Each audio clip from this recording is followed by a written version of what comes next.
real shit is one thing. Dealing with issues that, if it were me, I'd called this shit quits a long time ago. That's not the issue with me at all. All I've asked every time we've talked is I want to know ahead of time. What's another year at this point? It's a bass guitar. It's not that important.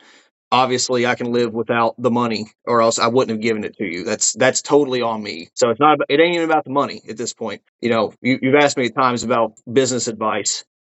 My number one piece of advice, especially if you're going to continue this custom stuff, and hopefully you still can. Communication is just key. Get out ahead of it, because I don't know what you're doing unless you tell me what's happening. You know, like today, I was expecting this bass guitar to be 100% wired up, 100%, volume knobs, everything installed. It ain't a big deal. I know you can turn it around, but I need to not be the one checking up on you every time. I can't hit the timelines I used to hit. Keep on disappointing people, which I don't want. So that's why I just had to stop for a bit, just sit this backlog. I'm on the back burner, but back burner for 3 years for most customers is not acceptable. So if you need to, take a break and do something easier, or do something that's not nearly as time sensitive to pay the bills to recover, then go for it. But this isn't sustainable, bro. Something's got to give. Yeah, basically, it was an expensive nightmare.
5 years ago, the release of this video would have been a personal triumph for me, right up there with premiering original music and, of course, the completion of my first custom guitar, the 8-string Super Typhoon. But in 2025, nearly 6 years after the inception of this instrument, I can't say that I'm here today with entirely positive feelings on the project, which is why this particular video isn't going to be nearly as focused on this instrument itself. I wish it could be, but unfortunately, what I owe you as potential customers and as my audience is the truth. And some of this is not going to be comfortable for either party involved. And as such, this is not meant to be a hit piece or some drama infested clickbait bullshit. This is an opportunity to not only talk about what I went through and some real perspective that contrasts my previous experience with sourcing a custom instrument, but also give the other person involved the opportunity to tell their side of the story and talk about learnings and things that went wrong and why this project turned out the way it did. So, with that, I do very much recommend that if you care at all about this industry, about especially custom things like pedals or amplifiers or guitars or even anything custom outside of the music industry, I do recommend you watch this, as well as a follow-up video that will include bonus material that did not make it into this video due to length. But if you don't have the time to watch it all and you want me to cut to the chase, here it is. Until repeatable and demonstrable and serious changes are made to the way that Onofre Garcia runs his custom outfit, I do not recommend anyone work with NOF Customs to source a bespoke instrument. And that does not reflect the repair side of the business, which, as he'll go into, has been separated. I'm specifically talking about Onofre Garcia and the way that this project, and I assume many others, were handled during the past 5 or 6 years. Now, with that said, this is not giving any of you permission to go leave a bunch of bullshit on his social media or attack him personally. I will not tolerate that.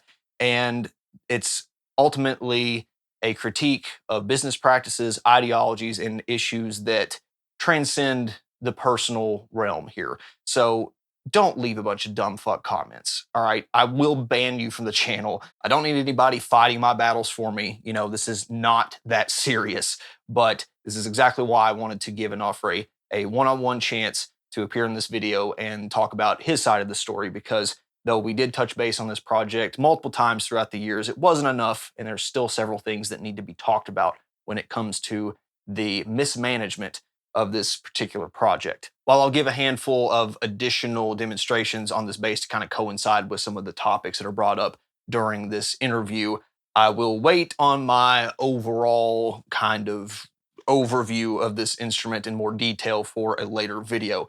Though, as you might be able to see even on camera, the craftsmanship of this thing is not a complaint. And I want to make that very clear that I have absolutely no complaints and no worries about how this thing actually turned out. It is different from the NOF Super Typhoon, and I mean, it probably should be. It's a bass guitar versus an 8-string, but in terms of the design and many of the hardware selections that were made, it is a kind of a totally different philosophy, and that's fine. That's what I wanted. But even with that, even though it's not really comparable, it's still in the same realm of quality and like, oh my God, I cannot believe I'm holding this in my hands right now.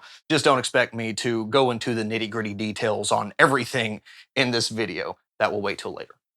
The main purpose of this is to expand upon recurring themes and issues that occurred throughout the past 5 to 6 years on this project. And if you recall, if you were around then, or if you heard me talk about it offhand a time or two, the Super Typhoon 8-string guitar was sourced from the same person, the same outfit, NOF Customs, who is masterminded by Onofre Garcia. And I threw that guitar out there as kind of not really a bidding war, but like, hey, here's business I want to give to a custom guitar supplier. And I was looking at more, known names at the time, but I'd already bought hardware and I had a design, said I want somebody to expand upon this and make it for me.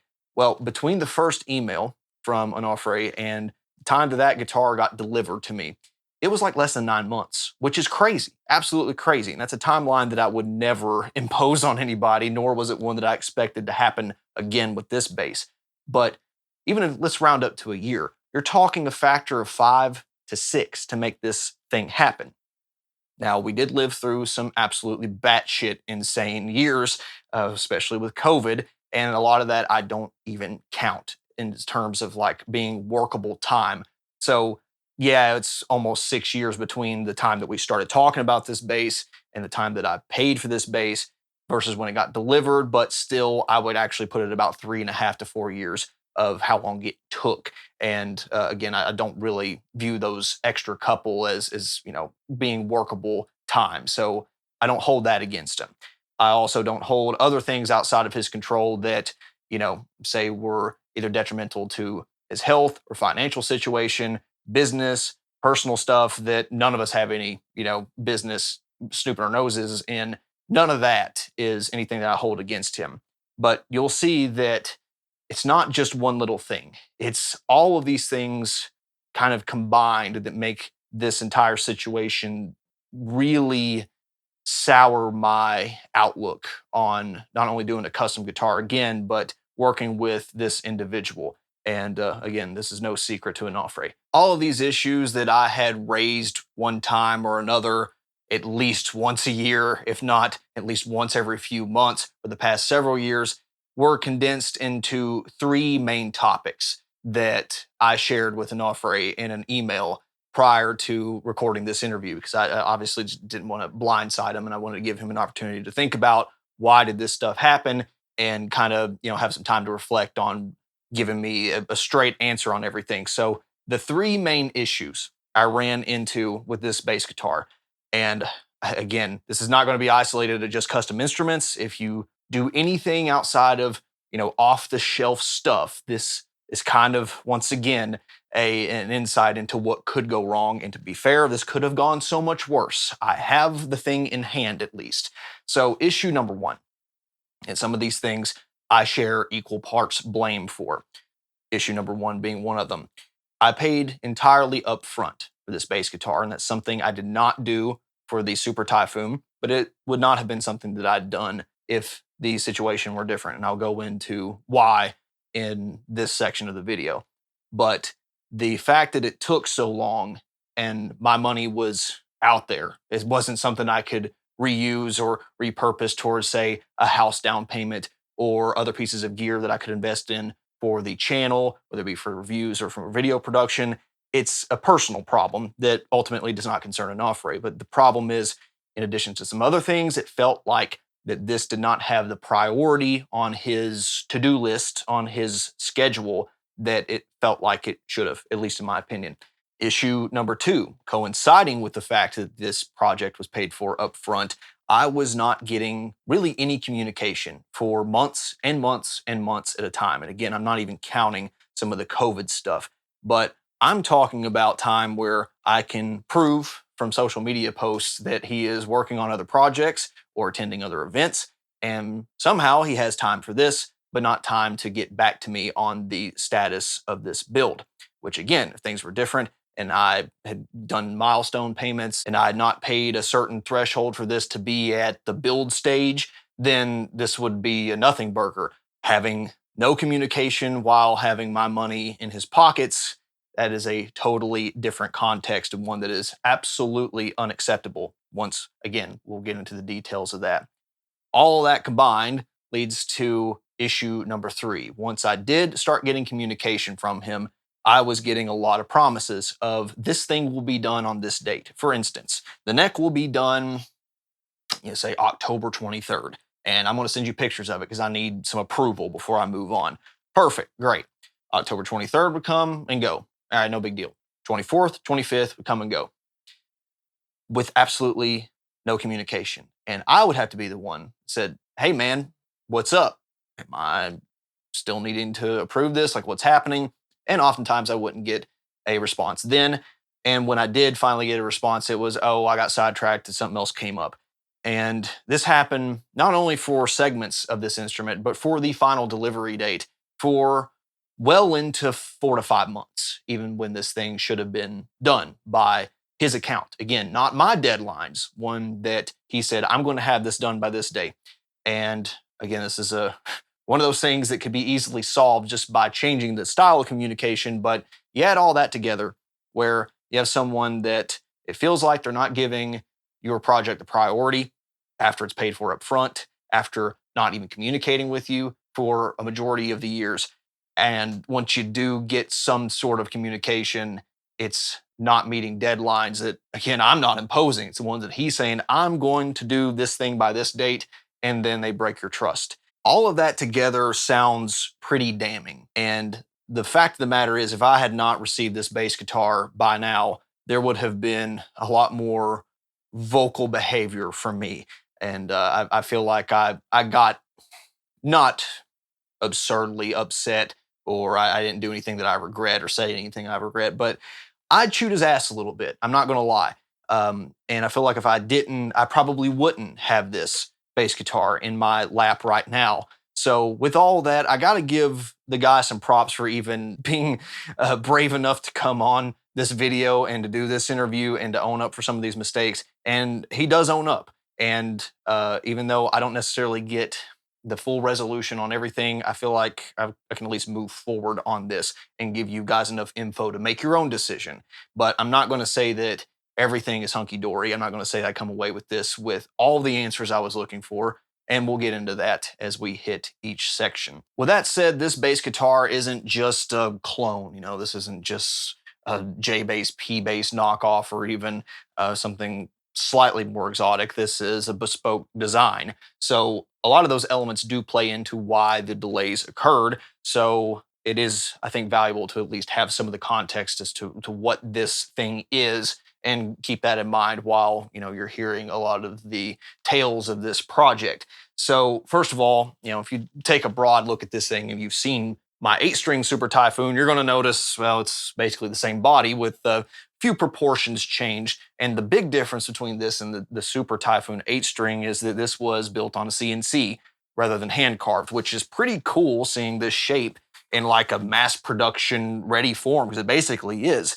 You can also see some side effects in that maybe things weren't done correctly the first time, that this is still very much an R&D instrument, whether it be the routing grooves for the individual Kaler saddles, or the way that the tone knob is not quite so smooth on the body, but little nitty gritty things that do not matter whatsoever to me. It does not detract from the aesthetics or the playability at all, and the things that really matter are all there, and in fact were tested by a number of bass players before this thing shipped out to me.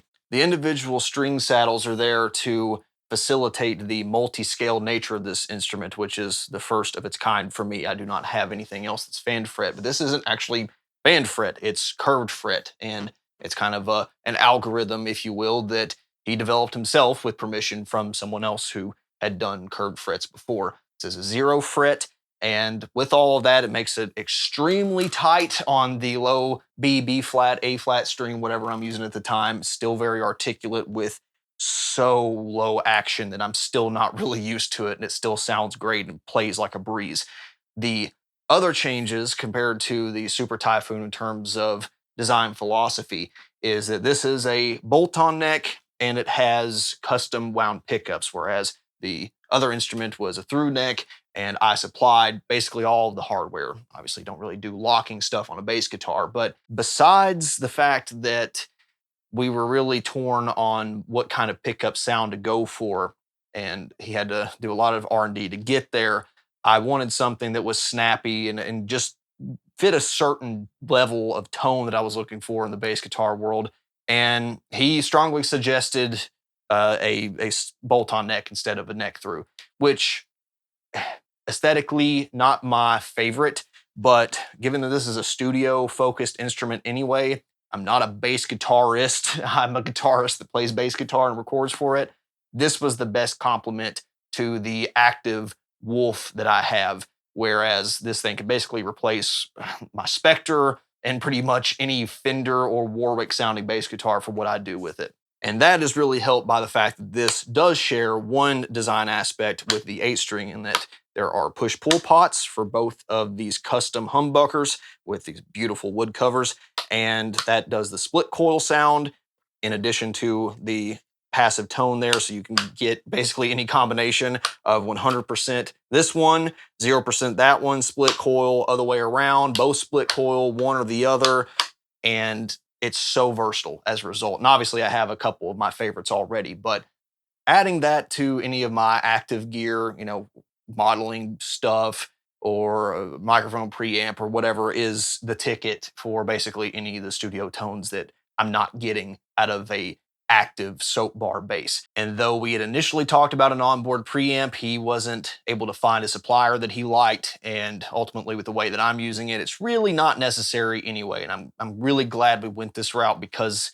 it is so pure and I can do anything else in the box that I want to. And yes, of course, the bat in the room is the 12th fret inlay, which turned out absolutely incredible. This was his idea as a tribute and a personal favor for me, which I'm very grateful for. It looks awesome. I just hope he doesn't get in trouble over it. I don't think I will, but fuck it. So I do appreciate that, and it's pretty damn cool to see.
Is it okay to play, being its curved frets? I honestly can barely even tell they're curved. The only thing that threw me off a little bit was playing on like the 12th and 10th fret at first on the higher strings compared to the lower strings.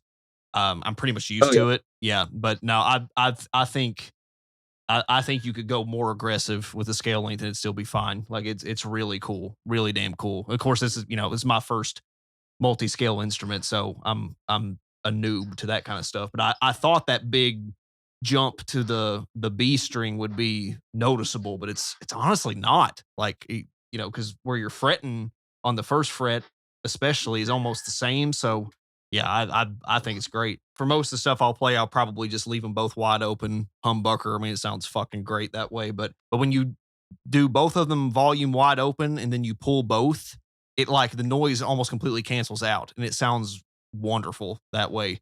So like how did you make that to where in the center, it would be the center position if you had a switch in there, but it's like both of them volume 100% and you pull both. It's like it's single coil sounding, but it's not hissing. It's actually how you wire your, when you make the pickup, there are certain ways to make it quieter. There is still some hiss. I'm Yeah. pretty sure there is I'm still sure. Yeah, hiss, there but definitely is, but it's like almost nothing. basically you do that by how you shield the magnets of the pickup. I don't know why it's not standard in our country. The if you released a $8,000 PRS or 20,000 PRS custom guitar and you bring it here, it's noisy. Why? Because the plug is noisy. The amount of effort we do, not only me but literally anybody who makes pickups in my country, to reduce the sound is because of that, because of the where we plug. What we do is unintentionally make a pickup like that.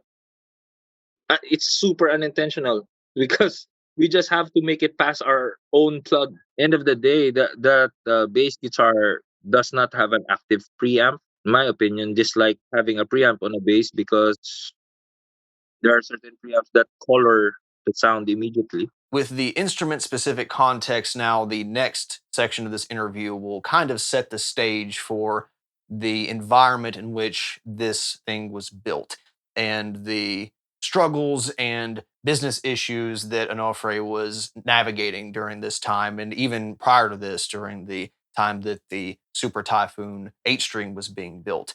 And a couple interesting points come up here before we even get into the issues that I raised that I really want you to pay attention to. And some of them I think should be considered red flags for a business owner or for a customer who's thinking about doing business with someone. And I could say without a shadow of a doubt that being a guitar luthier, especially outside of the States or European Union, I presume, has to be a nightmare. He said it himself. And I have great respect for even trying to do that, especially at the quality level that he does. But as he'll go into, not being financially or monetarily driven does come at a downfall. And you cannot make a business work if you are telling yourself, I don't care if I lose money. And that will certainly be a recurring issue that pops up throughout this interview, and one that I'll have some greater thoughts on towards the end. Following that, we'll start addressing the first principal issue that was occurring during this project, and you'll see the exact unfiltered message that I sent to him. That way, you have the same context as I do for the way that he's responding to it. I'll redact some numbers and stuff because the price that I paid for this, as I said earlier, I don't think was enough. But because of ultimately this being a shared design, one that I had a lot of influence on, I sketched, I provided my insight on, and I'm kind of inadvertently using this as indirect marketing. The price that I'm going to get is not the same price you're going to get. It's that simple. So unfortunately, you're not privy to that exact number. With that, the principle does not remain any different, though. It doesn't really matter what the number is. The fact of the matter is, this thing was paid for up front, and there's some issues with that situation. Onofre, I plan to make a video about the bass during the next couple months. That's this one. I want to make it very clear to the viewers that A, this is not a production model that I can just recommend someone go out to buy. B, the process of acquiring this was far more problematic than the first Typhoon. C, I don't believe your personal situation is conducive to these sort of builds anymore, which is a large component of point B. I don't want it to come as a surprise to you that I will be truthful about the experience I had with these past few years of this build. As you well know, it has not been entirely positive. It would be dishonest for me to show up with a new custom instrument and pretend the process of acquiring it was seamless or as fast as it was last time, or tell people they should contact you to build them one when I don't believe they should. It's not my business what you choose to do with your livelihood, but I believe you should sort out more important matters before you take on other large projects. Obviously, you have to have an income, and I can't tell you what that work-life balance should be. However, based on what you've told me, it doesn't seem like you've found that balance in the past few years in navigating other issues outside your control. Knowing all this, I've been pretty lenient on the delivery date on this bass. You didn't have to enhance the design with tributes for Sabrina, but I'm deeply grateful that you did. You didn't have to make up for the delay with a free guitar down the road that you're promising, but I really appreciate the gesture. I appreciate and accept your past apologies about this bass being delayed too. However, there are still some uncomfortable business facts that have to be addressed to would-be customers, and I want to give you an opportunity to respond to these points in writing or a recorded video call before I publish this video. Personally, I feel I have not received a valid explanation for many parts of this project's timeline, which is imperative if you want to rebuild my trust. These are largely the same issues I addressed over the video call in June to July of 2023, but I think it's only fair that you have another opportunity to give your input at this time. Considering these points, I have no interest in pursuing future custom guitar builds until further notice. The Typhoon guitar and bass will be heard on my channel in songs for many years to come as their quality and versatility achieves more than I need for my 8-string music. This, in and of itself, makes the idea of a Typhoon successor almost redundant. However, should I have the itch for a different style of instrument, such as a fan-fret 8-string, I will investigate off-the-shelf options first. As someone who takes pride in practicing what they preach, it would be hypocritical of me to take advantage of your expertise while contradictorily telling my audience that I do not recommend your business. In that regard, I do not want you to send me the 7-string you were working on. I want you to sell it and pocket the revenue to invest in whatever would be most helpful to you in life or in your business. Most importantly, I do not want to be a potential source of stress on you when you have larger issues to address. Thank you again for the personalized instruments, and I look forward to your response on these matters. I hope you can take these constructive criticisms seriously, apply them, and repeatedly demonstrate the lessons learned so that we may work together again. Sincerely, Ryan H. Thank you so much for giving me a chance to at least tell my side of the story. For one, I'm really appreciative of all the people who were very patient with me and just believed in me that I could do something different for everybody. And I'm also thankful for the guys who stopped believing in me because I had to change a lot of me and my personality to run it and to realize things. Like this talk for me, for others, this would be so scary because it's convicting. But those are my mistakes, and I have to be honest with my mistakes. And it's totally fine. My intention is to not, have this be one sided, because this isn't just, oh, woe is me. I'm Mr.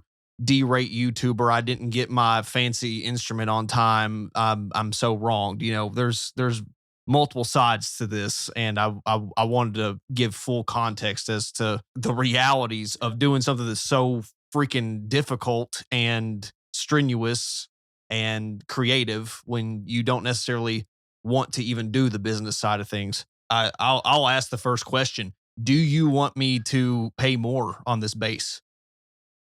No, Are you certain? no. Because I'm willing to offer more money. I think you did not charge enough. With all of my builds, it was never about the money. It was always about me being able to make something new and make something different moving forward with designs or approaches on building. And that's always been something that I love to do. I was blown away that you had proposed the price on the Super Typhoon that you did.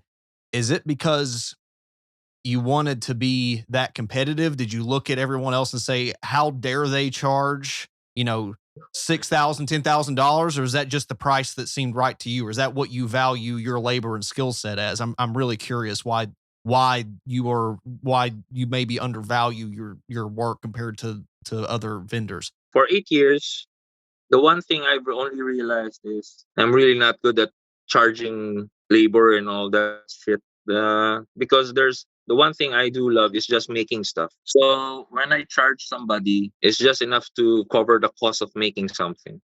So that's why every guitar I made, funny enough, is we did the bookkeeping about a year or 2 years ago. Every guitar I lost about 50% of my money. The only thing that made me afloat was the repairs. When I went into this guitar making thing, I never thought that I'd become like make money and buy a yacht. It's more like I wanted to make something new, offer something different for musicians to get something different or something they could really use. If I was just going to make a copy of something, yeah, that part makes money. But it doesn't fulfill me. So that's why I chose to do those costings that way. I respect the mentality. It's ultimately a mirror image of what I do. The difference is I have the other income and the support structure to make sure that when this other thing, or if this other thing fails, or I decide to take a break from it, that I can still pay the bills. When the pandemic hit, 3 months of that I wasn't able to make anything because at the time the landlord told me to not be noisy. So I just tried to learn, 3D and all of that stuff. And did they know what you were doing at this place that you were leasing? Did they know that you were running a business out of this that would involve? Yeah, yeah. And they still asked you to not be noisy? Yeah, because the reason why they asked me to not be noisy at the first 3 months of the pandemic was the tenant that was beside me that never, I call this, never complained for 2 years or 3 years, suddenly complained that I am noisy. So Classic. then, okay, so I optioned out, okay, I'll pull up some money that I've saved to rent out a new place, which was actually in the same house. So the money was for the old tenants to move out and for me to move in. So it was only going to be me. So I rented that place, spent like $4,000 to fix it up with all the termite damage and electrical problems. Then after give or take 4 6 months, they sold the house. Oh, Jesus. So I had to move out. Then again, find another place to rent. So that's another $2,000 moving, or about $3,000 moving. So it's actually that little spread of uh, logistic stupidity it shroomed almost all of my money. Now I bought my first, no, not my first, my second CNC. And if this is a square and I reverse it and I cut from the same origin point, it's off by 5 millimeters to the left or to the right. The CNC doesn't remember where it's supposed to be. Yeah, had to spend another, I think it was about 3,000 to upgrade it to not do that stupid stuff. But the thing is, that was like 6 months of me struggling to have that fixed. Then I was able to start making guitars again. But the thing is, I was never able to recover from the expenses of moving in, then moving out, then changing locations, and that CNC repair. Because when I moved out from the old place I had, my clientele did not follow me. Of course, it's because I'm farther away. That's pretty expected. How much further in kilometers or mileage wise were you from the old location? Well, the old location is actually a business district, while the new location is like residential. Okay. The old location that when your first guitar was made was it was nearer to music studios, it was nearer to the TV stations, it was nearer. So they could walk there essentially and say, "Hey, I got a problem. Can you work on this?" Yeah, exactly. Like even at 10 o'clock, somebody would wake me up just to have their guitar restringed because they broke a string in the middle of the set or something like that. So repair jobs was really good at that location. But the new location really have to drive by car going to my place. So it's not gonna be the same revenue in repairs, and that's been what? Well, it's normal now.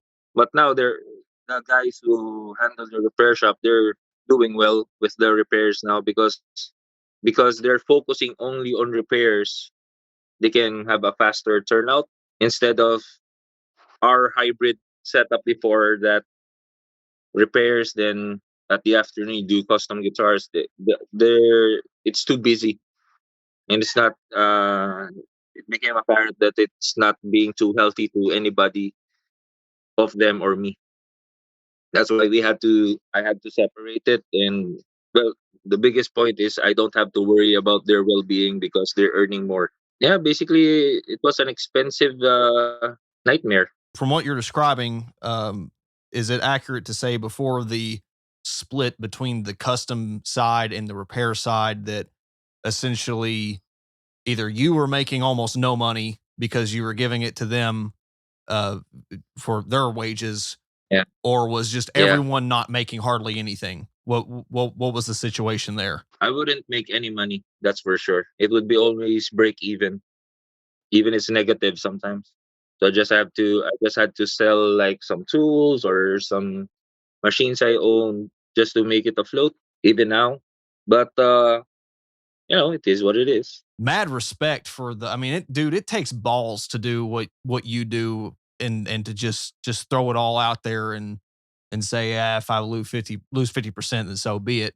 Um, if there was no one else involved, you wouldn't hear a peep out of me. The problem is there's other people's money and time involved, and that's what we're here to talk about ultimately. Was all of this kind of going on around the same time as when the Super Typhoon project kicked off? Because, you ultimately quoted that. Which one? The first one? Yes, the very first one. In 2018, you somehow found my video about me, saying I bought these parts, I want this design made. Within 6 months, you had a design. Within 9 months, it was in my hands, and I was like, this seems too good to be true. Like this guy just turned around something that I was expecting to take 2 years. So what was it like during that time? Were you just you have the time on your hands to do that, or were you putting other work behind to make it happen? The common notion is if you have a CNC machine, that it would be faster. But in my reality, so I'm just gonna point out my reality and my opinion. If you are making one-off designs, the CNC is actually slower because you have to compute everything immediately before cutting. Unlike with a handmade guitar. You can build going through, check before you cut. But on CNC, it's like everything should be really near perfect. So there are a lot more fuck ups.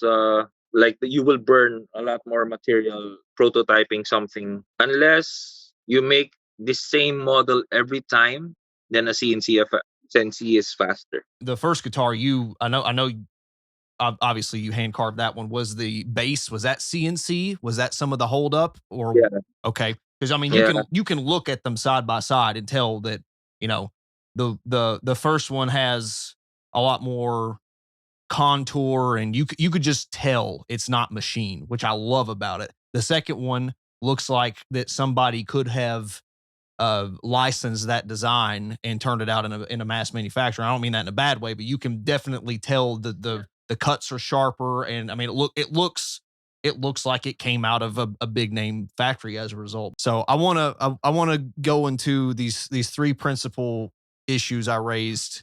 The first 2 points in particular are ones that I have partial ownership of this as far as I'm concerned, because the first thing is I paid money in installments for the first guitar for the Super Typhoon based off of miles. Ultimately, we didn't really plan it out that way, but that's what ended up happening. Is okay. Here's a deposit, and then you got so far, and then I paid another deposit, and so on and so forth. And I think that works great for this bass. Within 6 months of the guitar arriving, you and I had essentially drafted out the specifications of what this bass guitar was going to be. And of course, it evolved over time. But at that point, I was like, all right, ready, set, fire. You've done this before. Here's the money up front.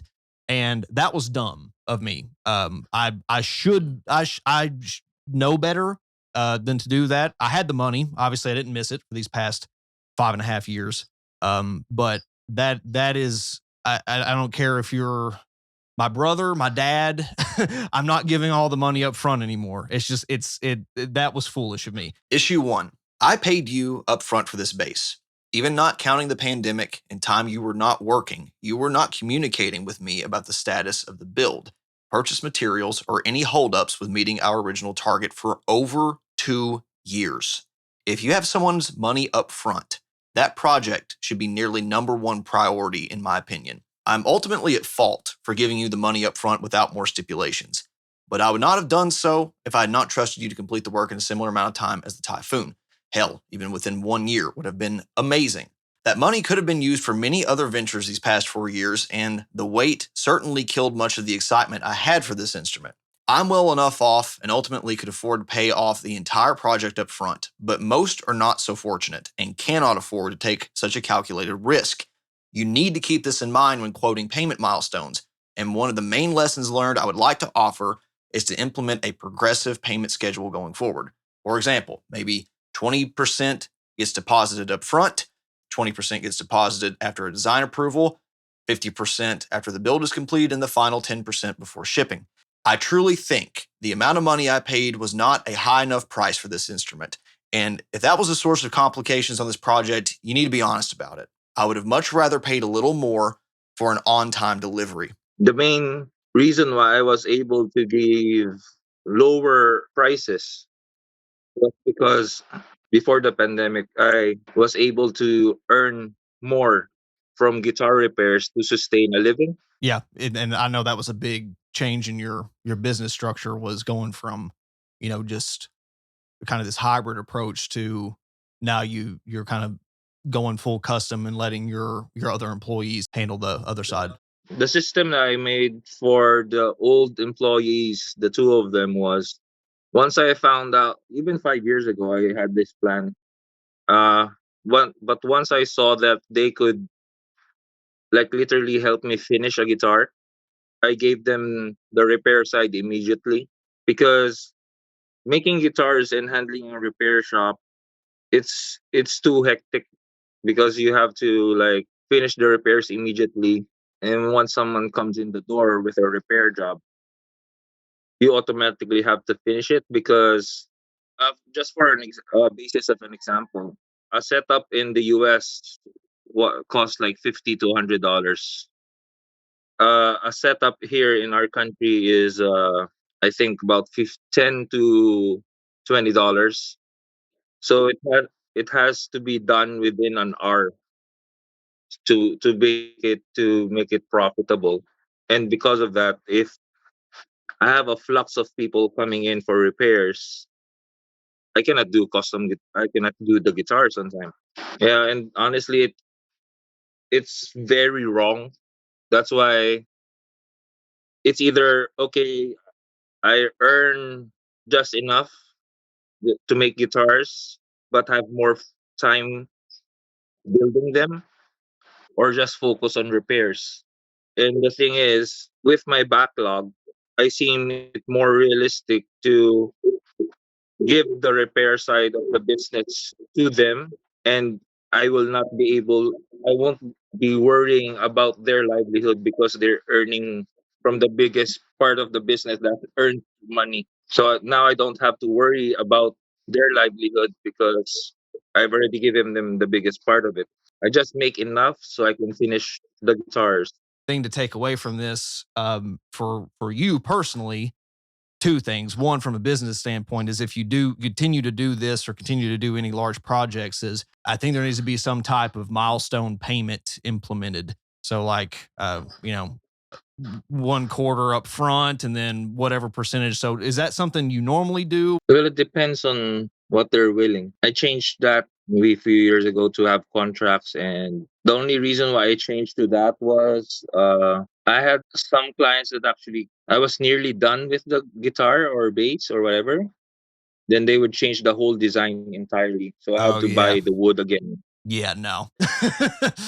When it was nearly done, they wanted a refund, but they asked me to change the design. I totally understand, because yeah, not everybody can wait, and I understand that. But the amount of clients that I have that have revisions during maybe paint or whatever really didn't make any good, to be honest. I want to give guitars that everybody would be happy with, or redo the guitars that have maybe failures on it.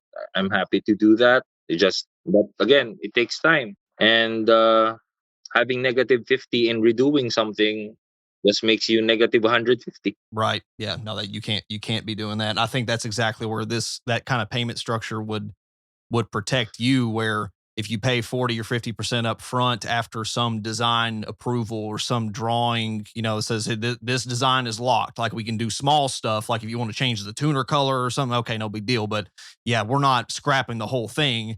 I think that would help you a lot. Funny enough is those contracts actually didn't do anything. That's why I just chose to stop entertaining new orders. Really. So what happened was, yeah, they broke the contracts, threatened me with whatever. So I just realized, this is not something I want to do anymore. So in the So I Philippines, just want to. do you have like a public notary system? It's kind of legal, It doesn't matter. It really. doesn't matter because once they'll just publicly shame you to just forfeit. So Yeah, that's who shitty. cares? That's ass. Don't get me wrong. I have my faults in those deals. I'm not gonna say I'm a saint or something like that, but nothing gets followed anyway. So I just chose to stop accepting orders, and moving forward, if I make guitars, I'm just gonna make guitars because I'm happy to make guitars. My whole ethos for this channel is very much it's pro consumer. Obviously the consumer, the end user, they can be assholes. And I mean, this is exactly the thing that undermines the pro consumer standpoint, is that, I can say, well, the companies should need to earn our money and they need to be more transparent. But when people turn around and do shitty things like that, it's like, well, fuck them. Let's say the bass guitar you turned around, it was more brown than black, or you put a single coil somewhere that I asked for a humbucker, dude. I could never in good conscience ask you to remake that ever. Like I would be like, I was expecting this, but don't worry about it. Like it's already done, and maybe that makes me too agreeable, but I just I don't know how anybody in good conscience could ask you to scrap a whole guitar after they were the ones that ultimately spec'd it out because they changed their mind. That's fucking ridiculous. If I want to make a living here, it's basically it's better off to be a repair shop because you can finish the jobs immediately and they know what they're expecting because you're just repairing something that's already existed. But if you're making something that does not exist on the market, is not available for other companies to sell, then you open a kind of worms of, "Ah, can it be that way?" And you're good. There's quite a lot to unpack here after this section, and frankly, a lot of it didn't even come to mind while I was participating into it. It really started to kind of form in my head as I was editing the section, and um, it's one of those classic things where you have an interaction with someone, and then 2 days later, you go, you know, now that I think about it, I don't really agree with that, or I should have said this. And one of those things for me is that with the payment structure issues, it is shit. And, people just talking behind your back or not following through on deals. If it's not worth taking to their equivalent of a small claims court, it's like, what do you do? I don't know. But for me, I think you have to stand up for yourself. Whether or not you chase off some potential customers, it's still a matter of protection. You don't have to be a complete unjustified asshole about it, I don't think. But if someone's not willing to put X amount of the project funds up front and then willing to commit to a design, I mean, what do you have? You have no protection for yourself. This is not the way the rest of the world works. I can tell you from personal experience with large project management that at a certain point there are no more design changes. Now you can add a couple little small things here and there, whether it be on a car or a piece of equipment or what have you, a piece of furniture, but you can't fundamentally design the whole thing over again. You can't go, well, I don't want a 26-inch scale guitar anymore. I want it to be 28 inches. Too late, Buster. Like it's baked in. And so having some of that contract, some of that language in there, I think would be beneficial. And if people break it, oust them. I don't know what you do about it other than that I'm not serving you anymore, and make it crystal clear up front. Again, if that costs you some potential customers, so be it, because you can't keep up with the customers you have anyway in this instance. So you're not really losing anything. You're just getting better customers. You are ultimately filtering out the crap before you even have to deal with it. So that part I can sympathize with. And having gone through that experience, it sucks, but I don't think it's really an excuse not to implement something a little more structured and rigid. The part that I'm to blame for is ultimately I'm the one that paid up front for this under some presumption that this would be ran more or less like the 8-string Super Typhoon, that even if I got it at 50% of the rate, if it took 2 years, no big deal. I wasn't in that big of a hurry for it. But it turned out to take 5 to 6 times as long. And I own that. But I also think that at a certain point, there should have been some responsibility. There should have been some realization that, hey, I'm well behind. And like, do you want to cancel this, or, some offer of a refund before it got too deep into the weeds, or just the admission that this isn't going to cover it, dude. Like, this is turning into way more R&D than even I expected. Or if he did know this was going to be a ton of R&D, say, the amount of money that you're paying really isn't going to cover it. So I think there has to be some level of assertiveness to just say, sorry, I know this isn't what you want to pay, but if you want to see it done, this is what it is. Otherwise, it's not worth my time, because you cannot survive doing this kind of stuff at a loss. That's great for a hobby, no problem. That's what I do ultimately with my music ventures. There's nothing in here that's broke even, and I'm okay with that because I love it. But I had that realization a long time ago. I didn't have to do tens of thousands or potentially hundreds of thousands of dollars worth of business with people to realize, hey, you know what? This isn't actually going to make me money. I'm not actually going to be able to pay my bills doing this. I knew that going into this. People ask me all the time, would you do some type of Patreon? Or I got a Discord comment not too long ago about, like, would you do your own one of those? I'd like to pick your brain about some things, and I'd love to. The problem is I don't have the time to make it worthwhile for you guys. I cannot ask you guys to give me an additional 5, 10, whatever dollars per month and be able to provide you with something worthwhile. It's wrong. It's ethically wrong, and I'm not doing it. And I'm not putting that stress on myself because I know what my limits are. And I don't hit them all the time, but My limits are that if, let's say I would have liked to had another piece of music demoed out and like ready to track by now, but I'm not exactly there. Maybe I'm 2 months behind, but it doesn't affect you guys, right? I haven't taken your money for any music. So it doesn't matter. I will sell you the thing when it's done and it's ready to go. You guys are none the wiser. Whereas in this case, it would be like I have a Patreon say, guys, I'm going to have this banger content out in 3 months, and then I just don't deliver it. And you've paid me for that stuff up front. Why does it take this long to come to that realization? And that's something I'm still not happy with. I'm happy that he's finally coming to that realization, but I don't know. Maybe it's a forest for the trees thing or just the way that people's brains are wired differently, but I still don't think it excuses all the behavior. Issue number 2. The delivery date was never of critical importance for me. I would not have batted an eye if you told me you were stretched for income and needed to work on something else temporarily to turn a quick profit. Furthermore, if you told me about a higher profile artist asking you for an instrument, I'd had no issues delaying my build a few months so you can get recognized. This is not what happened though.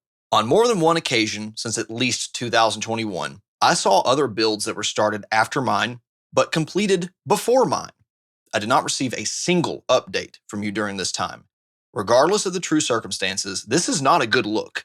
It makes it appear you took my money and ran before I called you out on it. I truly don't believe that's what happened, but that's exactly what I would have thought if I didn't know you more personally. This lack of clear and timely communication is not acceptable for any business transaction. The responsibility is on you to communicate with your customers before being reminded time and time again by your customers. What was happening with NOF Customs during this time, and why were you not communicating with me or working on my base? Since I'd paid up front, and this is something that wasn't explicitly discussed, and this is something I also take ownership of, is that I did not define, here's my expectation, which is why I didn't say anything for a long time. But for me, if someone pays up front, there's no debt to be settled, barring some financial problem like you've described. And again, if you brought that to me, I'd have no problem with pushing my build back so you can make ends meet. But for me, that should say my build is number one priority. You have everything up front. You need to get this done first or near first. So what was the priority scheduling like for these past few years? What made it to where obviously you have the rebuilds. You had to multiple times restart on many components on this base. Was there any other influence that pushed it so far back despite it being paid off essentially? Biggest mistake I think I've always made, like one-off designs or designs that are very experimental. The thing is, like, in your, let's talk about your current build. I actually fucked up 2 guitar necks, 3 fretboards to finally get the final neck. Then I had to change 3 brands of truss rods. After the pandemic, the suppliers' quality became really, really low. So I had to find new ones. Carbon fiber didn't resonate that well. So I optioned to have 2 truss rods, which actually made more sense. Then there was a lot of like, I would try to do this, then see it fail, then make another one. With every build, I think there's a big chance that I remade a neck or changed a fretboard or something like that. So You're making either 2 to 3 guitars every time you would make a custom guitar because you'd have to redo that work. sometimes it happens. There's also some old guitars that maybe I have released for a month. Then after 6 months, I see the neck warp a bit. Mm-hmm. It's just because of the wood. So I have to make them a new neck, and it's totally fine. I'm very okay with that. It's just like these are things that I didn't account when I was costing people, and it's not their fault the wood failed. Especially for someone like me who's not expecting a set timeline, it's not a big deal. I think anybody going for a one and done custom shop, you'd have to tell them that ahead of time that, hey, this is as much of a research and development. I'm kind of going trial and error here as much as I am making a build to spec design. So I think it's just important to bring up if it's something you continue to do? Honestly, it's more like moving forward. If I still do make guitars after the backlog I have, I'm just gonna do what I want to do. Looking back at this, do you think you should have just said to hell with it and hand carved the bass as well? Yeah, a lot. Because again, that was my biggest mistake. I already spent money on the second CNC to get it repaired. So while that was being repaired, I actually bought another one. When that third one arrived, it actually did not literally work. So I had to refund the money, and the money got refunded for 8 months. So what happens? I was in limbo. I didn't have the machines I had before because I sold my bandsaw, my jointer, my thickness planer just to go all in for a CNC. So it was bad, super bad moves, super risky moves. Didn't turn out as I wanted to. And the only CNC I have now isn't something I bought. It was bought for me by somebody else to help me recover. When COVID was starting to let up a little bit, mid 2021 into 2022, how many projects were you working on that were ahead of mine in terms of they had placed it before me? About 20. About 20. Holy shit. That's far more than I would imagine. The amount of guitars I have to finish on September is about 30. September of this year. Yeah. So that's why every time I would actually just sell off stuff so I can fund everything fast track and everything to be done immediately. This goes back to this show thing. So it was an opportunity for me because I was just invited, and let's be honest, you spending only a ticket and having $100 as pocket money is more than a blessing for you to get on a big show. But it took me 8 months of me preparing for that show. And that was 8 months of me not being able to do everything 100%. So that was another delay for me going to that show. But that show actually gave me the right headspace to stop accepting orders or plan how to divide the shop and everything. Like, so I really needed to go anyway. Lot of mistakes logistically, a lot of mistakes on my decision making. Then there's this other bad side of me that if I'm really ashamed of something like not hitting or disappointing someone, I just literally cut off for a bit. And I know it's super unprofessional, but that's the most unprofessional thing I have. 100%. What I will say is, for now, is that I can sympathize with the repetitive proverbial kicks in the balls where it's like you've promised one thing, you're far behind, so you try to overpromise to catch up so you don't get as behind, but then it backfires and now you're twice as bad off as you were. So I mean, I can get it. Is it the right way to react when you got money on the line? No. I tried to post my situation on my pages before. People made up stories about me, like me buying a house and stuff like that, or becoming a millionaire. It used to be that I would tell everybody this is the situation, this is what's happening to me, this is my problems right now, that's why I cannot do certain things. But the response I got from being honest was so bad that I just didn't want to talk. Was that a big factor in why you didn't come to me with a lot of the issues? Yes. In a way, I'm a people pleaser. Let's be honest, I am. But it's not in my best interest to disappoint anybody or feel I would make somebody feel bad about something. So I'd rather not talk, which is super unprofessional. Let's get it down there. Super unprofessional, but I'm just so scared to disappoint somebody who believed in me. That's the whole thing. Every time a guitar is built, even if I lose money, it doesn't matter because what matters is okay, somebody still believes that I can make a guitar that's different. And so far, for how many years, like yeah, I have disappointed some people, maybe a handful, like five or three or whatever. But majority of people who own my guitar, It's a joy for me to just watch them make their own stuff with what I've made, and that was the payoff. I think people that don't create or that don't put stuff out there don't truly understand what you're saying. And I have a different level of interaction with the people that use my stuff or that listen to my music.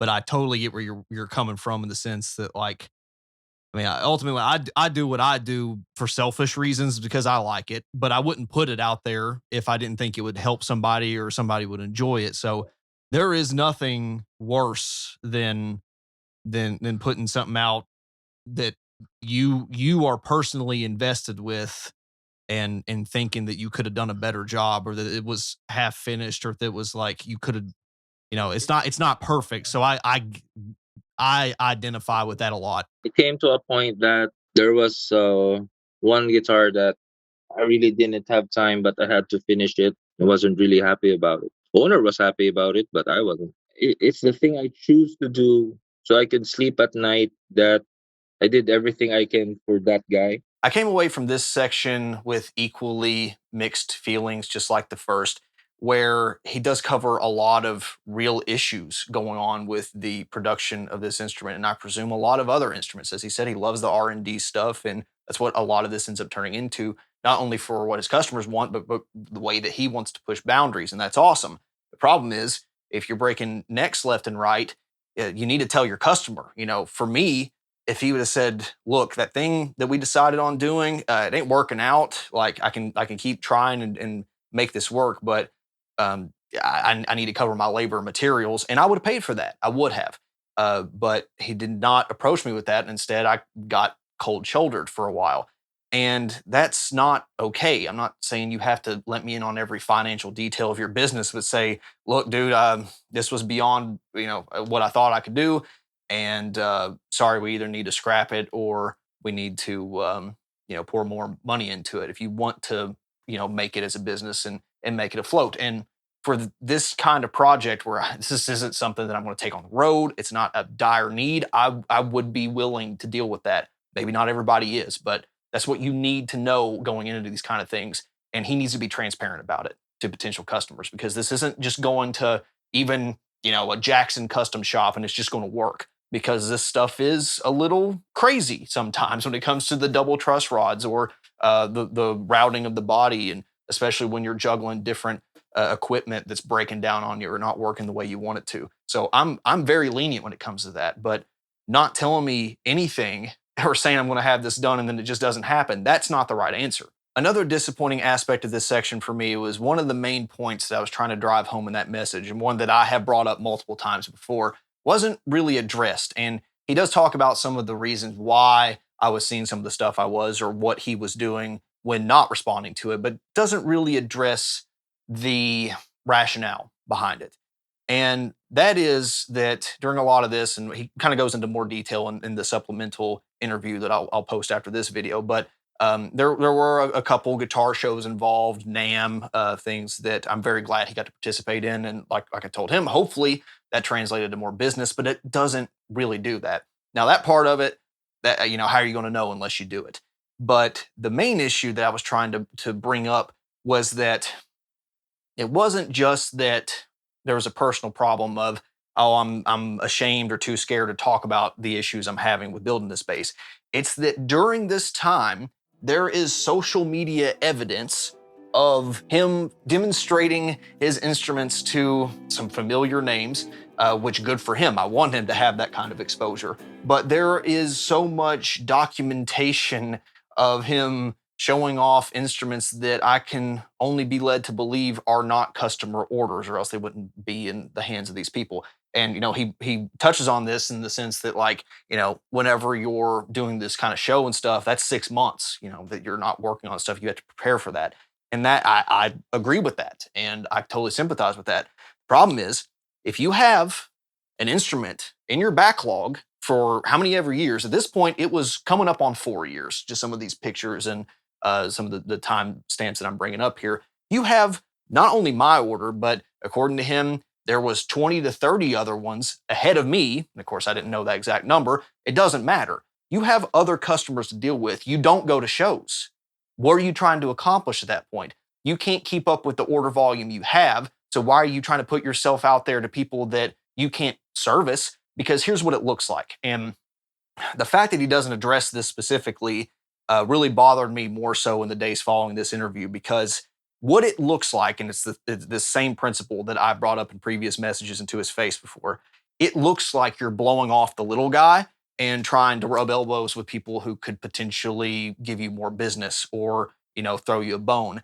And I don't have any problem with you, going out and trying to make your stuff known. He is so talented that I think he deserves that.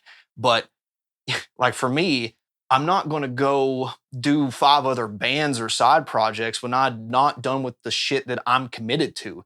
You can't. That's unfair to the people that already have their money paid down. Hell, in my line of work, we're not allowed to go to shows even when we have something, nothing else going on. And it's absolutely absurd, the more that I think about it, that he would be trying to make more connections. I'm not saying not educate yourself and make some time for that, but you have to have all your homework done first. It doesn't make any sense. So honestly, I didn't get what I wanted in that answer, but I'm glad at least he addressed the maybe the hows and the what, but not necessarily the why. Issue number 3. Numerous times you committed to a delivery date only to miss it and not warn me ahead of time or even on the day of. These were milestone dates you committed to and told me that would be met, not ones that I demanded of you. Still, you gave reason after reason you could not meet them. While I can certainly empathize with many of the component supply delays and at least one partial build restart due to quality concerns, the purported reason for missing shipment oftentimes had to do with other guitar building contracts falling through or you getting behind on some other work-related demand. But what do these situations have to do with my bass guitar whatsoever? You had my money up front for 4 years. So why do these recent contracts impact my bass in any way? Shouldn't my bass had been completed or at least started long before you started those more recent projects? If you had the build done by November 25th to meet this shipping day, why does another contract impact my bass being shipped when I paid for it already? My current estimation is that you spent all my money long ago, including for shipping, put my build on the back burner for too long in favor of other deals, got screwed out of those, and then were scrambling to complete other work to pay for my build and shipping. At this point, I'm not even confident you had this bass put together on the 26th when I messaged you initially. I hope I'm wrong, but I can only assume a scenario like this without more information, and your other potential customers might assume even worse. Either way, this is another improvement to implement. Stop over-promising and under-delivering. It's clear you've planned this project schedule on a best-case scenario with absolutely no room for error, or outright exaggerated what you thought was even achievable. This is a terrible business practice. You know there will be delays due to unforeseen circumstances, so why don't you just be honest about it? You are responsible for building time for problem solving into your schedule. In essence, if you think you can build a neck in 2 weeks, tell the customer that it's actually going to take 3 weeks. That way, when it took 2.5 weeks, you had that extra time to fix issues that arose, and you're still ahead of schedule in the customer's eyes. It's a win-win. Otherwise, you get behind on one project, and then you were in a constant state of catch-up at best. You must improve on this critical aspect of project management if you are to remain competitive, be seen as trustworthy, and more importantly, not kill yourself with repeated work and stress. If you're constantly trying to, play catch up and not disappoint people, it's kind of a obvious side effect now that essentially you're going to be always behind. And what I want to know is, like, there was multiple times that you said, I'm going to ship this bass on this day. Like, you had said basically, or at least the way that I understood your messages, this thing is ready. And then the day would come, and then the next day would come, and nothing would happen. And then for some reason, the bass was shipped actually 5 months later. What were those promises? Was it, I think I can do this, and something else came up? Yeah, I think I can do this. I think I can ship it now. Then before shipping, I would find something. The top actually cracked. That never happened ever. That was one. Then I had to repaint it and all of that stuff. Then There was also this point that I kept getting confused on how to ship it on a box. They didn't accept the box. They just wanted me to pay for them to make a box. So if I knew earlier that, then I have done that. But it was very confusing on how to ship on this other guy. Because the first one I sent to you, it was really in a guitar box. Yeah, as you would expect. The first time they didn't want it because it they said that the guitar cardboard is too soft. The other thing was there were some things that I didn't like about how it sounded before shipping. That's why I had to like, can I go to this bass player to check it out? Can I go to this guy to check it out? Because it's not like you can come to my house and okay, well, let's make a new pickup. I want it to sound this way, so I had to make multiple types of single coils just to hit something near what would be I deem usable. So yeah, I had to keep on redoing stuff, having people test it. Then the other delays was I had deadlines with another job, with my day job, that couldn't permit me to go to the shipping location that I promised. Then okay, like for example, I promised this Saturday. Then this guy just actually messages me in the morning, can you come into work today? If not, I'm gonna cancel the contract. That's dirty. Oh my god! If you so mean. But again, I can't blame why I'm in that situation because one, if I'm a consultant for what prototyping another product, not a guitar, okay, not prototyping another product for someone, furniture, even construction for some reason, I don't have a diploma for that shit. Apparently, you're more qualified than people that do, or you wouldn't be there. It's like okay, I have to accept the job because I need the money, but they hold me because I don't have the diploma for that shit anyway. In this company, there is like five CAD designers and one operator.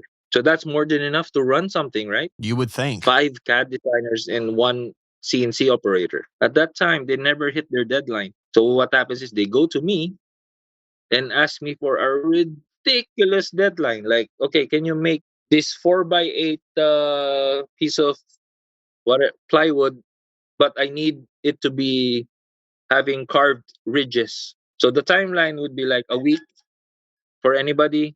And they would ask me, can you do it tomorrow? Then I would rush out and finish that in the morning, up to the afternoon, up to the night, then deliver it the next day. Then I'd be dead the next day. Speaking of pickups, there was also one problem there. So I had one supplier that used to sell me the magnets. So when he sent me the like a batch of like 100 magnets, they were not charging the same way. It's like okay, they charge 100%, and for some reason they actually decrease so fast. It's not like a yearly thing. It's like I see them decrease strength by the day. Okay, so okay, this 100 pieces of shit is gonna be thrown out the trash. Trying to find another magnet supplier. Okay, found the one. Problem is they're too short. Found another one. It came up to five suppliers before I got the magnet. What are on those?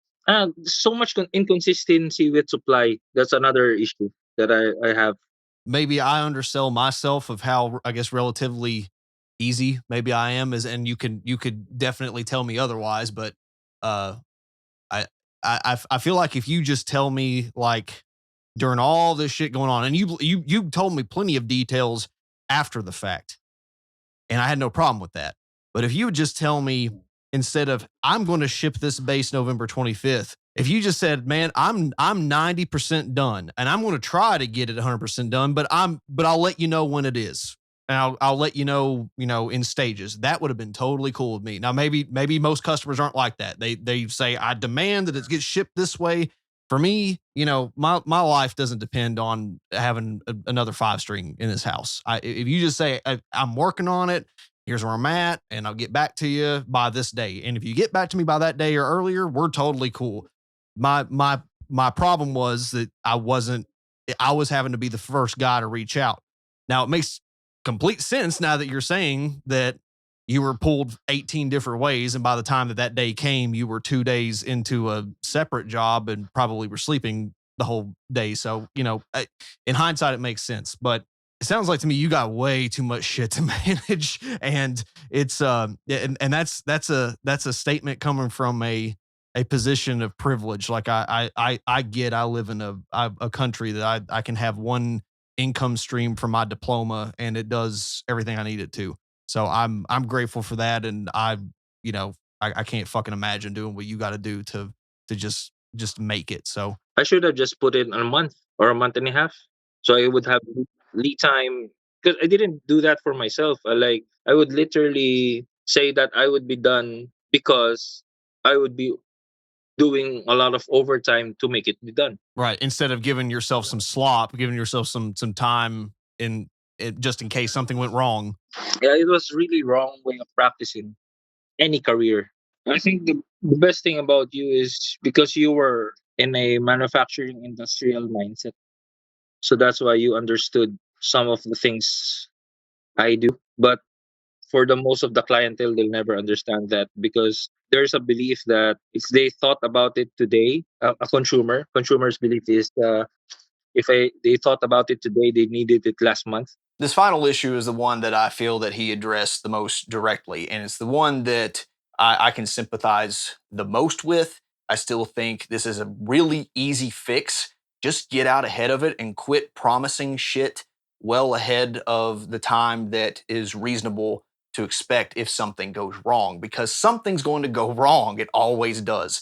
So if you think you can do X task in Y hours, just say it's going to take 2 times Y. This isn't in some high capacity, mass production line type thing. This isn't some mega corporation business where you have to make the shareholders happy. You're dealing with a one-on-one customer. I think most people are going to be reasonable enough to say, yeah, it's fine if it's going to take a month. When you think you can do it in 2, just don't even tell them you can think you can do it in 2. Or for me, like I said, maybe tell me that you're X% done and you think you can have it done in this time. But if not, have it done by this. And if not, I'll let you know sometime between.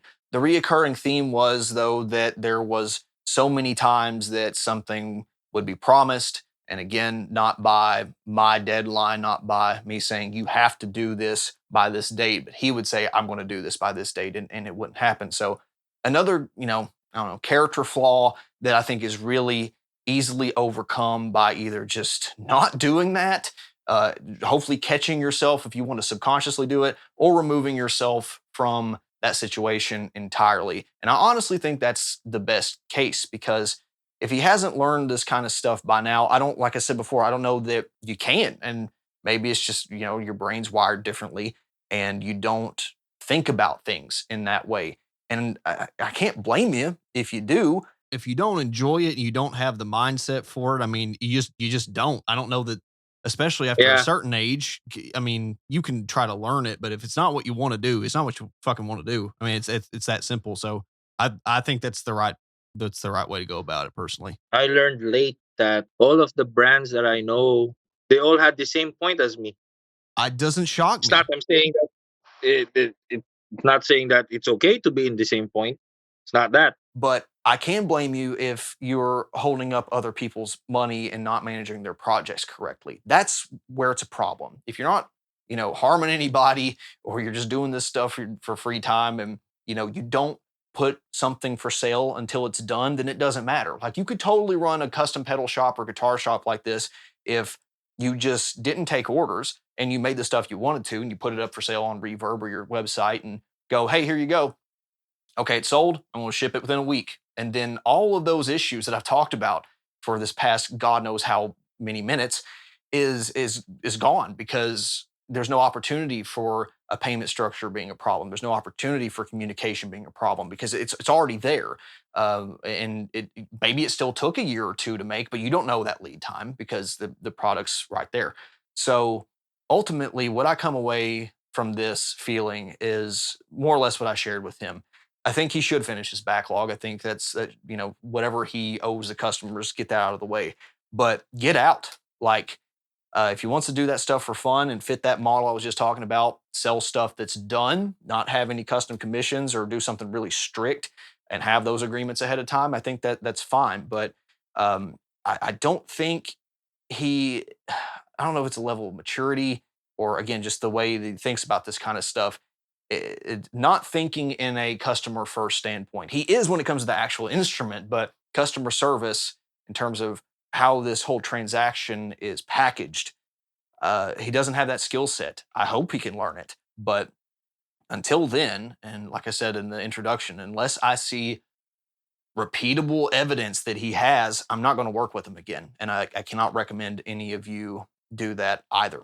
It's almost to me, the more I hear about what has been going on the past few years and where your headspace is at, it's like you almost need uh like a laboratory for you to play with all this stuff, but with less stakes. Yeah. You almost need, and I'm not saying like completely sell out to another company, but you almost need to work under another company where you can have that time to play around and still have the steady stream of making the off, not necessarily off the shelf, but the low risk, less creative stuff, but you can put your heart and soul into the more creative side of what you enjoy doing. But again, that's easier said than done.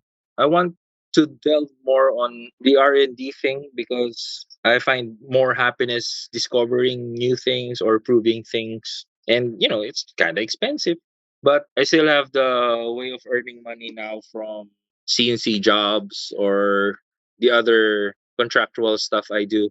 Really only got two main burning questions, I guess, to end off with. The first is, personally, what is your plan after you finish your build backlog? Let's say September comes and goes. What happens after that? Just make my own stuff that I'm happy with. If it sells, great. If it doesn't, fine. Like I would still do one-offs, but it has to be like a one-off that I have to finish in 2 months. Like 1 month, you tell me this is a design, everything's confirmed. You cannot do any iterations. I'll be done in 2-3 months, or maybe yeah, a total of 2-3 months. That I can do, but every other backlog I have must be gone before I'm able to do that.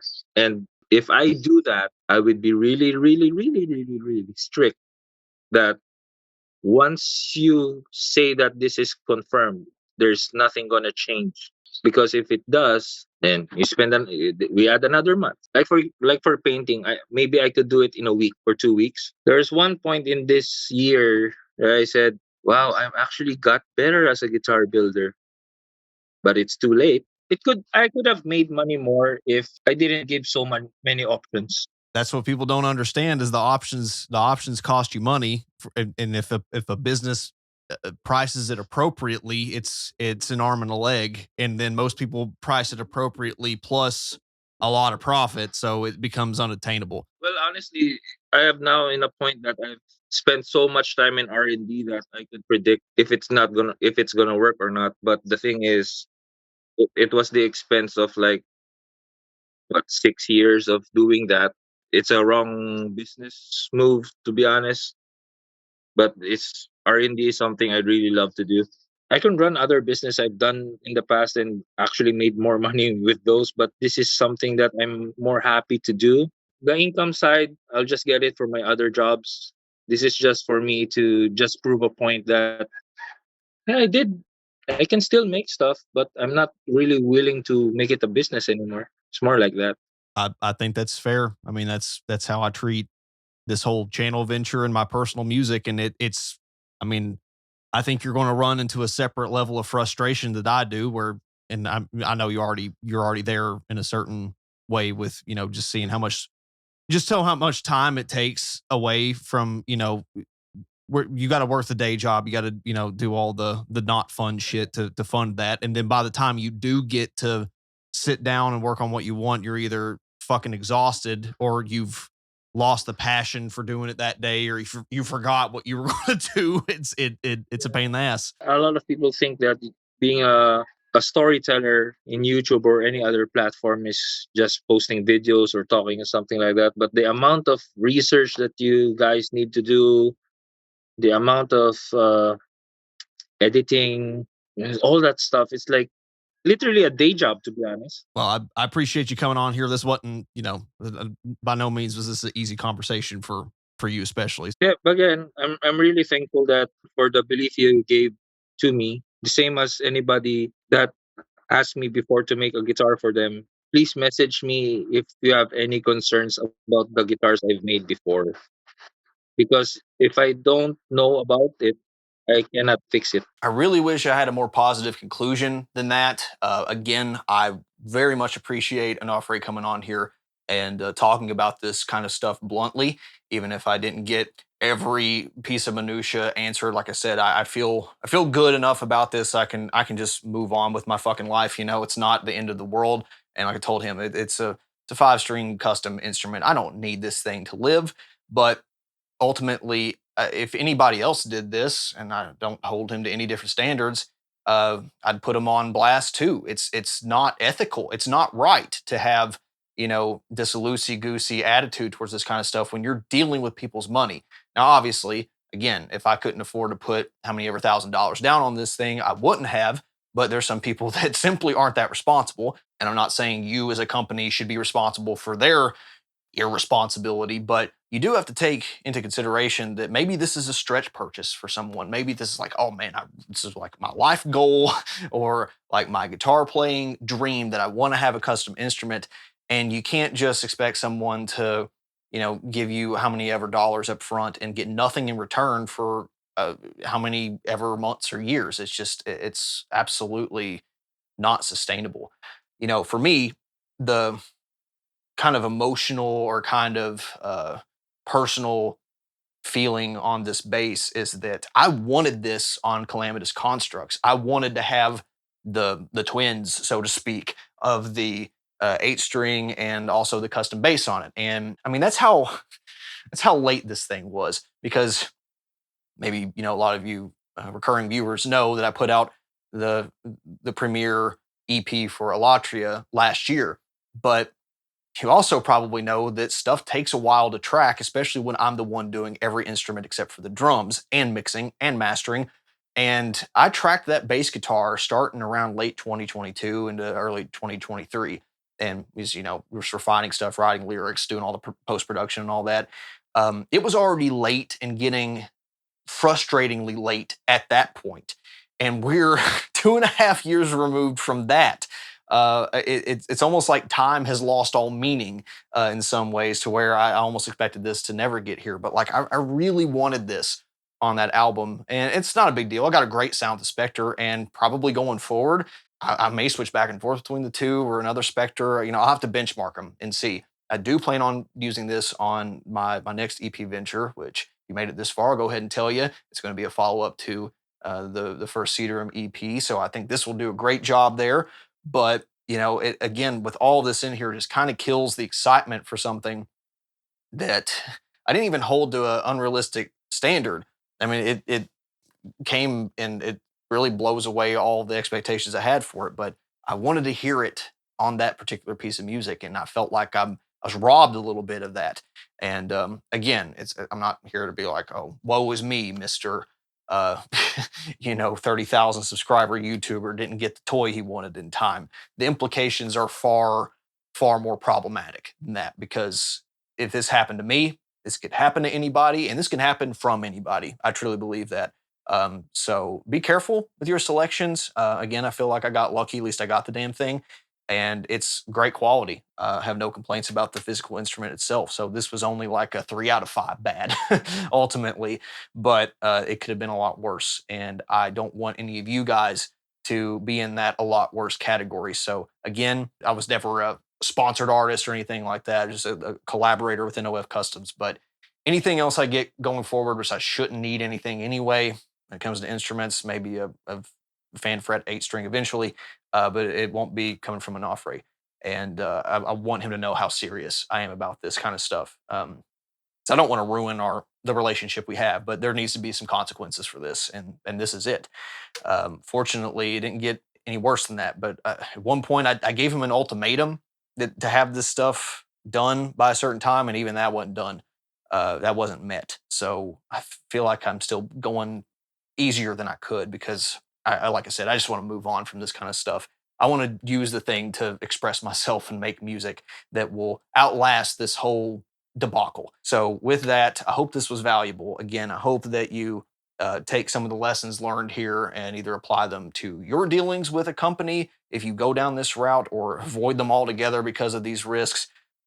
It's not easy. I'm not saying I could do it, but that's why I don't do it. It's why I have the self-awareness to know to not charge for stuff before I'm done with it. That's why I work on the stuff that I enjoy as a hobby. It's why I'm not a musician for a living, because I had all these realizations at like 17. I guess not everyone's that fortunate to do that. But I mean, how many times you got to do this to learn this hard lesson? I don't really know. And though I may bitch and moan that there's not enough choices, they don't have this, that, or the other bridge in mass production models. You know what? This is why. This is exactly why. Because if you let people decide, they'll take advantage of you. And the people that are really passionate about doing this kind of stuff, it's not enough to make a living on. So, yeah, I mean, I get it. I do. I think the market's in a better place in a lot of ways than it has been, besides some cost issues and all that. But um, I think I'm done with the custom stuff, at least on the guitar end, for a while. Anyway, thank you so very much for watching and sticking to the end. If you did stick around for that future cut of the additional interview content, it is definitely worth watching, and it's a good supplement to this one as well, to give additional context and just kind of some stuff about the guitar universe and market in general. So any other questions, comments, leave them down below. See you next time. Bye.